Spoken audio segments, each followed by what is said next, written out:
नमस्कार। सभी लोगों को मेरा प्रणाम है, नमस्कार है, सलाम है। और आप लोग सब लोग जानते हैं कि आज जो है मतदान जो है दूसरे चरण का चल रहा है।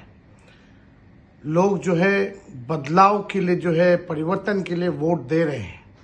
आप सब लोगों से हम अपील करना चाहते हैं कि अपने कतार को छोड़ करके वापस ना जाए, यानी बिना वोट दिए हुए आप लोग घर वापस ना जाएं।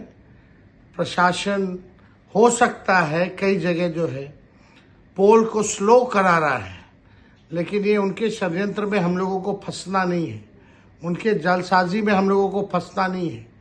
आप सब लोगों से विनम्र अपील है कि अगर कोई तंग कर रहा हो तो आप ज़रूर जो है अपने फ़ोन से रिकॉर्ड करें, और हमने जो हेल्पलाइन नंबर जो प्रोवाइड किया है पार्टी द्वारा, आप उस पर वीडियो जो है व्हाट्सएप पे भेज सकते हैं।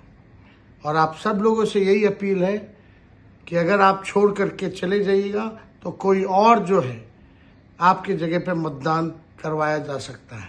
तो इसलिए आप सभी माताओं, बहनों से, भाइयों से, सभी लोगों से यही अपील है, बुजुर्गों से, कि अपने कतार को ना छोड़े।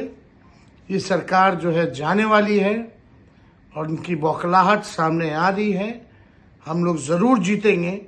लोकतंत्र को ख़त्म नहीं होने देना है और मजबूत करना है। इसलिए आप सब लोगों से अपील है कि बढ़ चढ़ करके जो है बिना वोट दिए आप लोग बूथ से वापस ना जाएं। बहुत बहुत धन्यवाद।